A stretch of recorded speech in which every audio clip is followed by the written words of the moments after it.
Assalamualaikum warahmatullahi wabarakatuh. Ketemu lagi dengan saya Herman Jamblek, dimana kali ini saya akan membahas tentang integritas adalah jujur dan tanggung jawab. Integritas adalah jujur dan tanggung jawab. Tapi sebelumnya seperti biasa, yuk mari kita ngopi. Ngobrol perihal iman, ngobrol perihal Islam.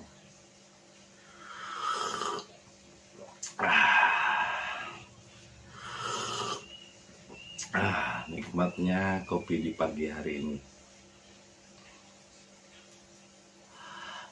Mungkin banyak dari kalian yang belum memahami apa itu integritas. Integritas sebetulnya bahasa Latin, integrity.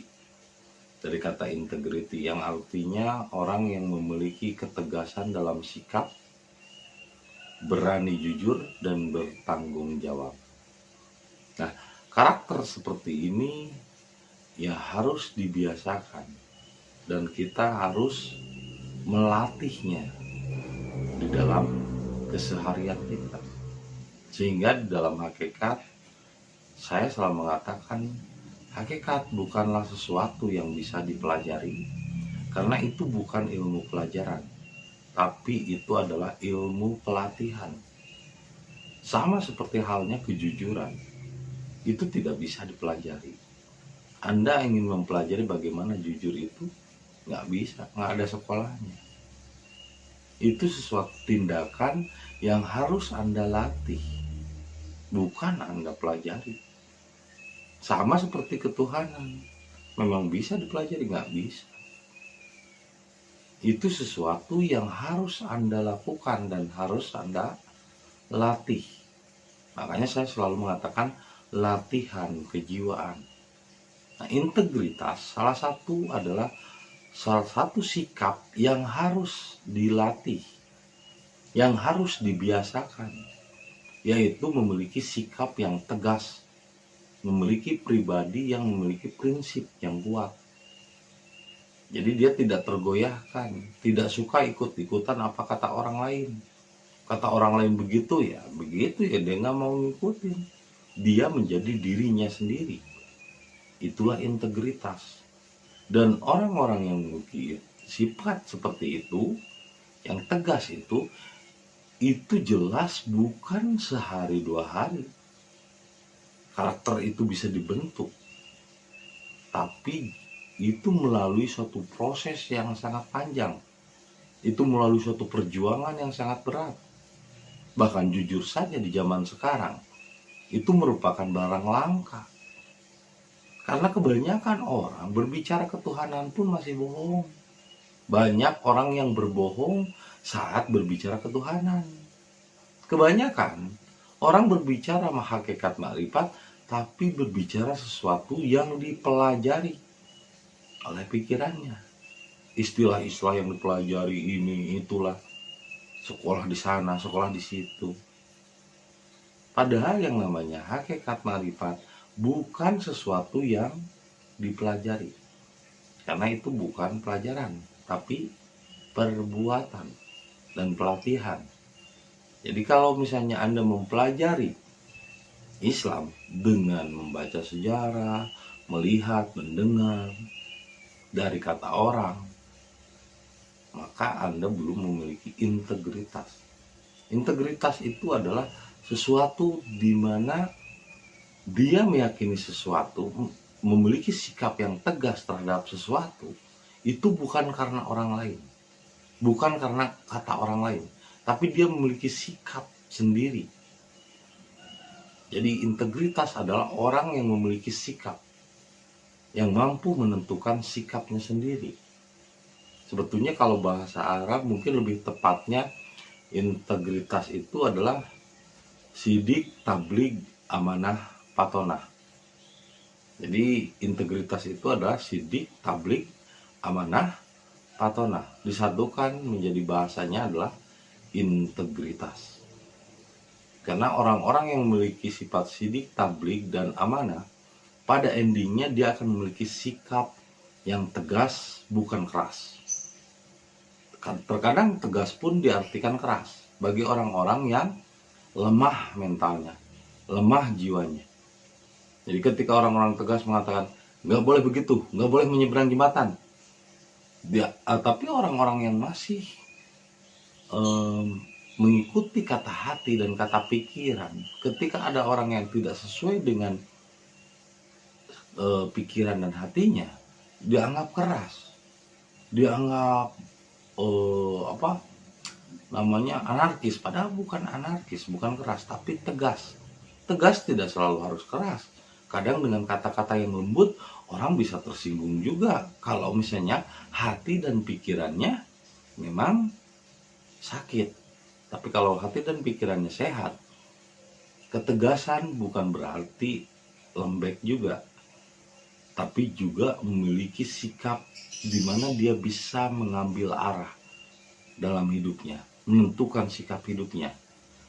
Itu terjadi karena kejujuran. Dia terus melatih kejujuran di dalam dirinya. Sehingga saya lebih pas mengatakan bahwa integritas adalah perpaduan dari sidik, tabligh, amanah, dan patonah disatukan jadi integritas. Nah, bagaimana umat Islam sekarang memiliki integritas, sedangkan ustadz atau ulama yang menyampaikan kebenarannya adalah pembohong? Dia menceritakan surga, tapi dirinya sendiri nggak tahu surga. Dia menceritakan neraka, tapi nggak tahu apa itu neraka. Menceritakan sesuatu selalu harus keluar dari diri. Menceritakan Allah di atas. Ya bagaimana umat-umatnya akan memiliki integritas, sedangkan ulama-ulama dan ustadznya tidak memiliki integritas, tidak memiliki kejujuran. Sedangkan di dalam ayat-ayatnya jelas, kabura maktan indallahi an taqulu ma la taf'alun. Besar kebencian Allah itu bagi orang yang berkata-kata tapi dirinya sendiri tidak melakukan. Orang yang mengatakan surga tapi dia sendiri nggak tahu surga itu apa. Orang yang menceritakan Allah tapi dia sendiri nggak tahu Allah itu di mana. Masih menceritakan Allah itu di atas, di sana, di suatu arah, di kiblat. Allah tidak di luar diri. Allah meliputi rasa diri. Bahkan ketika kita masih mengucapkan kata-kata Allah, selain ini ya, kalau ini kan saya berusaha menerangkan.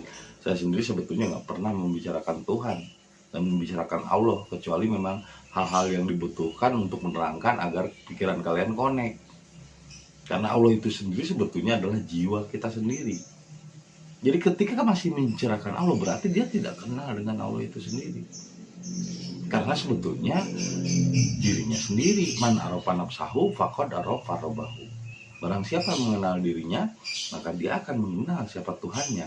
Hanya terhalang oleh akal pikiran ini yang selalu merasa tahu, sehingga menjadi sesuatu hal yang nggak mungkin katanya Allah meliputi manusia, karena manusia ada yang salah dan benar, ada yang berbuatannya kejam dan lain sebagainya. Ya semua juga digerakkan sama Tuhan. Kita malah haula wala quwata illa billah. Tidak ada daya dan upaya kecuali kekuasaan Allah. Tapi kenyataannya pikiran ini selalu memberontak dan selalu berpikir. Nah, integritas selalu memiliki kejujuran dan selalu mengembalikan segalanya kepada rasa diri. Orang-orang yang memiliki integritas otomatis dia akan memiliki sikap yang tegas, berwibawa, dan jujur. Juga akan memiliki sifat tanggung jawab. Tanggung jawab terhadap dirinya dan tanggung jawab terhadap Tuhannya. Jadi integritas adalah orang-orang yang sudah bersahadat, menyaksikan. Jadi ketika dia mau berbuat dolim, ketika dia mau berbuat kebohongan kepada orang lain, dia malu, dia merasa disaksikan oleh Tuhannya. Itulah integritas. Jadi integritas adalah orang-orang yang selalu merasa disaksikan oleh Tuhan. Ini sama seperti kisah ada dua orang yang datang kepada Nabi Muhammad. Waktu itu Nabi Muhammad sedang berkumpul dengan sahabatnya. Tiba-tiba ada suluk salam, orang dari negeri seberang, dari Yamama. Saya ingin bertemu dengan Rasul, katanya. Terus tiba-tiba dihadang dulu oleh sahabat-sahabatnya, bertanya, siapa Anda? Saya pedagang, bernama Kasim, yang satu lagi bernama Rohim, katanya. Ini dia petani. Saya ingin bertemu Rasul. Untuk apa bertemu Rasul? Saya ingin Islam. Saya ingin berserah diri, katanya, pada Allah. Kata Nabi Muhammad tiba-tiba dari belakang, dia nyautin, dia bilang, Anda sudah Islam. Kedua orang itu. Dan Anda dan Anda adalah orang-orang penghuni surga. Sahabat-sahabatnya kaget. Padahal sahabat-sahabat yang lain sudah lama mengikuti Nabi. Kenapa ini orang yang baru datang dan belum dikenal, tiba-tiba dikatakan udah Islam oleh Nabi Muhammad? Padahal belum bersahadat, belum mengucapkan syahadat, belum melakukan sholat, belum melakukan seperti hal-hal yang dilakukan umat Islam lainnya atau sahabat lainnya. Tiba-tiba para sahabat itu bertanya kepada Nabi, memang patokannya Islam dan patokannya orang mendapati surga di dalam jiwanya, apa kata sahabatnya kepada Nabi Muhammad? Nabi Muhammad mengatakan selalu merasa disaksikan. Coba tanyakan. Akhirnya ketika ditanyakan kepada kedua orang itu, yang petani selalu merasa disaksikan oleh Tuhan sehingga dia selalu jujur. Yang pedagang juga ketika dia jualan selalu merasa disaksikan oleh Tuhan, meskipun dia dalam keadaan sendiri, akhirnya dia memiliki integritas. Jadi integritas adalah selalu merasa disaksikan. Nah, itulah Islam yang sejati. Itulah yang namanya kejujuran. Itulah yang namanya tanggung jawab terhadap diri sendiri. Sehingga tidak dikatakan muslim kalau orang itu tidak memiliki integritas. Jadi milikilah integritas di dalam dirimu, yaitu selalu merasa disaksikan sehingga kamu memiliki sikap yang tegas, jujur, dan tanggung jawab. Jadi integritas adalah perpaduan dari sidik, tablik, amanah, dan patonah. Itu saja yang bisa saya sampaikan hari ini. Semoga menjadi inspirasi dan hidayah bagi kita semua. Terima kasih atas kesetiaannya menonton video saya. Dan jangan lupa kopi ketika otak perlu inspirasi. Sampai jumpa lagi di video-video berikutnya. Assalamualaikum warahmatullahi wabarakatuh.